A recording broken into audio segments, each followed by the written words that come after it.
Hi, everybody. Welcome back. It's Michael Quirke here, and I want to talk with you again today about CPTSD and what's referred to as the dissociative spectrum. This video is an update. It is take two on last week's video.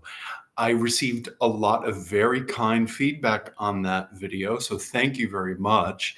But I also learned that unfortunately my computer was coming down with something, so there were some sound problems, and the sound was a little bit or a lot choppy. But it's all better now, so we should be good to go. One reason that I'm talking with you about CPTSD and dissociation is because dissociative symptoms are central symptoms in complex post-traumatic stress disorder. The second reason that I'm talking with you about this topic is because dissociation is an important topic. It is one of the most common reasons why people don't respond well to psychotherapy. Dissociative symptoms are common, and there's something that most therapists don't have experience treating. So dissociative symptoms are frequently overlooked, they're frequently misdiagnosed, and they are frequently mistreated. Dissociative phenomena can cause you to spin your wheels in therapy and make little or no progress. Now, all treatment and all self-help methods are not simply good, if only life were that simple and straightforward. It depends on the timing and the exact nature of the condition that you're dealing with. Treatment and self-help methods, they can be neutral, but they can be harmful too. And I see this literally every single day in my clinical practice. In this day and age, we're fortunate that we live in a time where we have an abundance of information that's available to us. But the problem is that information is often wrong. It's often limited or it's incomplete. Remember, information has to be directionally accurate, and it also has to be applied wisely, and that means having context. Unfortunately, if you have unacknowledged dissociative symptoms, some kinds of treatment, some kind of self-help methods, and some kinds of spiritual practices can actually be dangerous for you. And that's because they make matters much worse. Now, once again, every day in my practice, I talk with men and women who are actually working against their own recovery from trauma, unbeknownst to them. My impression is that we are living in a time of both widespread overdiagnosis and widespread underdiagnosis. And there's many reasons for this, but one of them is that there is a lack of information about the dissociative spectrum. Before I continue, I want to remind you of something, and I say this in a bunch of my videos. I am a therapist. I am not your therapist. So the information that I'm providing you with, it's really for educational purposes only. I want you to make sure that you're getting good treatment advice from a licensed, fully qualified mental health professional who has experience in this area. The dissociative spectrum refers to the range of dissociative experiences that we all have. Those range from very mild, common everyday experiences to severe and more pathological problematic conditions. Dissociation it involves a disconnection between thoughts, between feelings, actions, or even your sense of identity, your sense of who you are. And the dissociative spectrum encompasses various levels of severity and impact, and it has a wide effect on our functioning.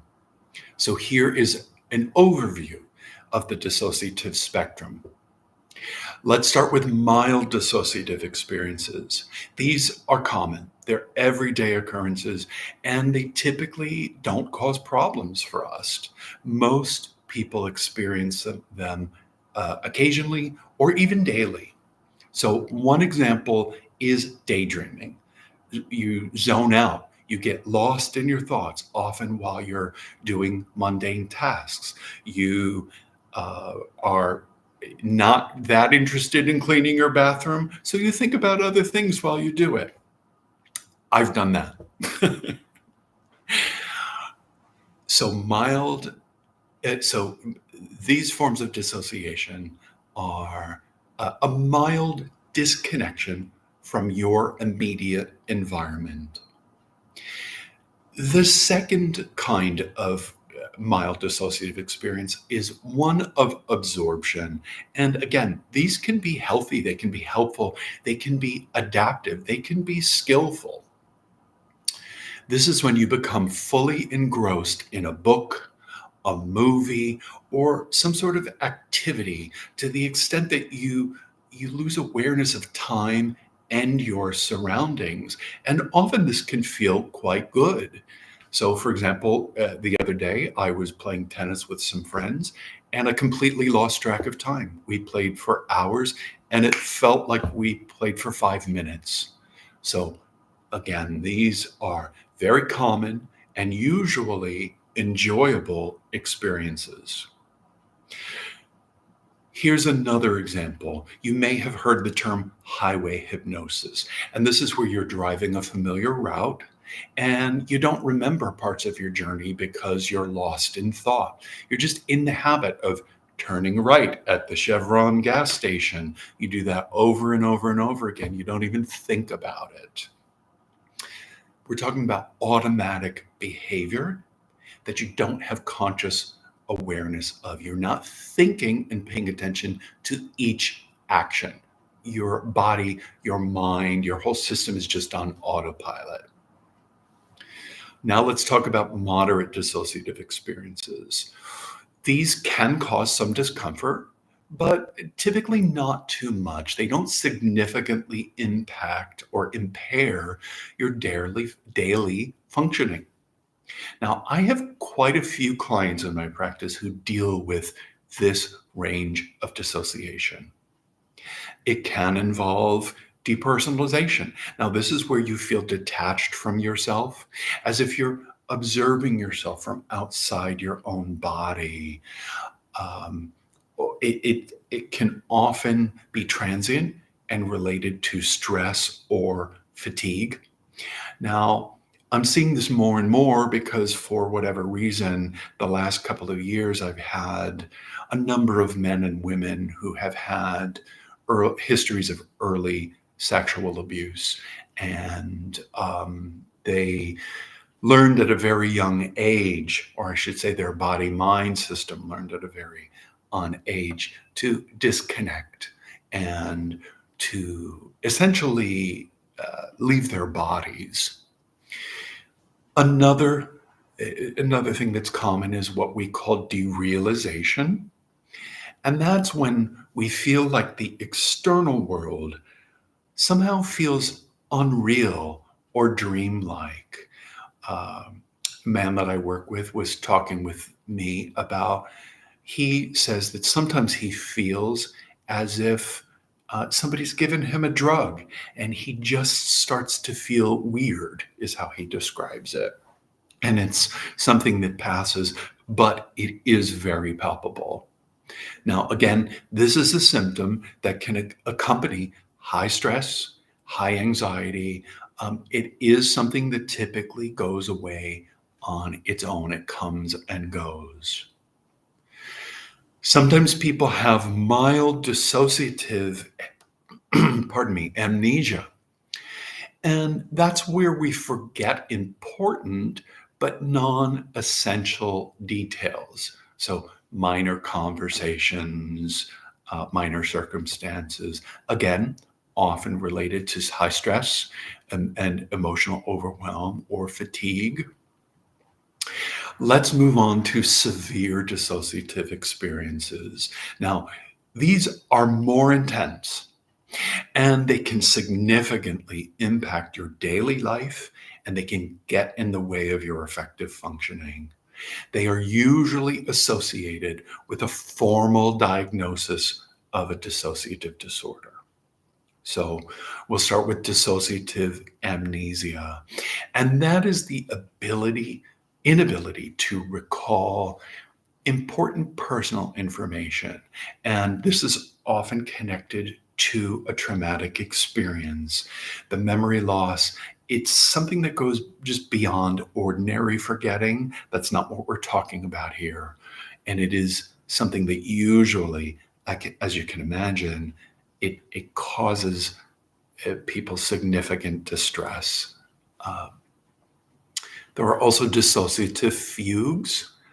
And that's where somebody has a sudden, usually unplanned trip away from their home.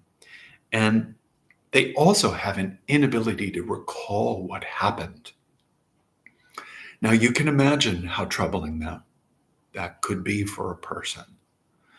Sometimes this involves the assumption of a new identity or a basic confusion about who they are and what their previous identity was. So again, you can see how this could be very disruptive, very alarming, very disturbing. Next, we move on to depersonalization and derealization disorders. Now, this is when the depersonalization and the derealization, they become persistent, they become recurrent experiences. They are distressing. They impair functioning, meaning they get in the way of all the activities of daily living, sleeping, feeding, caring for yourself, clothing yourself, taking good care of yourself. But what happens here is that your reality testing remains intact. Okay, so what does that jargon mean? That essentially means that you're not having a psychotic episode.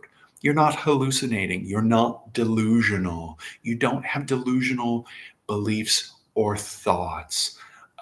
So often, the person has some recognition or some questioning of what's going on. Now we'll move on to dissociative identity disorder. And I'll just preface this by saying there's just so much misinformation about this. If you get sucked into the Reddit vortex, you're going to find a lot of misinformation, conflict, disagreement about this. Of course, Hollywood is going to paint or usually paints inaccurate and highly dramatic, if entertaining, description of DID, but it's something that is a little bit different than how it's portrayed or how it's widely understood. So DID involves the presence of two or more distinct identity states or personality states or parts of a person. And these parts control that your behavior at different times. There's significant memory gap typically and severe impairment in your daily functioning. So now let's move on to OSDD, other specified dissociative disorders. These are a lot more common than DID. And they involve dissociative symptoms that do cause significant suffering, significant distress, significant impairment, but they don't fully meet the criteria for the disorders that we've been talking about. Examples of this include chronic and recurrent syndromes of mixed dissociative symptoms and identity disturbances that are due to prolonged coercive persuasion. So, what does that mean? I'll give you an example. About 10 years ago, I worked with somebody who was involved in a cult that had been busted, basically. It had been exposed and the cult disbanded. And he referred to that as a high control organization, meaning there was a lot of manipulation, there was a lot of threatening going on, there's a lot of emotional and literal blackmail going on in that spiritual religious organization. And it affected, it created a lot of confusion and inner conflict for him about who he really was, right? Different parts of him saw his life very differently. And that it was a lot of work to integrate them and to make sense of what his true values, his true beliefs, his true thoughts and feelings were. So, what are the implications that we're talking about here? Why does this matter?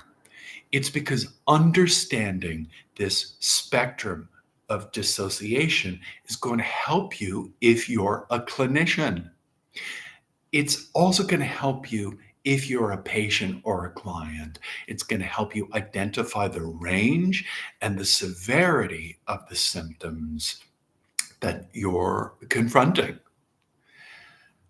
It's going to help to diagnose accurately dissociative disorders by distinguishing more normal, everyday, commonplace human and sometimes helpful dissociative experiences from pathological, harmful ones. It's also going to help you, if you're a client, it's going to help you get treatment that is appropriate by providing you with information. It's going to help you get tailored intervention, tailored, individualized, helpful care that addresses the specific type and the severity of your dissociative symptoms. All right, so let's sum this up. The dissociative spectrum ranges from mild everyday experiences like daydreaming, as I mentioned, and absorption in a task, to severe, disruptive, impairing conditions like DID and dissociative amnesia. If you recognize where your experiences fall on this spectrum, it's a crucial thing for your getting effective assessment, accurate diagnosis, and effective treatment. Okay, so would you like to learn more about this topic and other issues that are related to trauma? Well, you can do that. Just check out my website. I've got a huge trauma recover library. You can also watch my other videos on this channel. Again, I want to invite you to like, subscribe, and comment. I look for the comments. I read them. And for those of you that have commented, thank you so much. I really enjoy hearing about your experiences. Also, please share this video with anybody that you think might be interested in it or find it helpful. All right. Thanks again for watching, and I hope that you're having a great day today. Take care.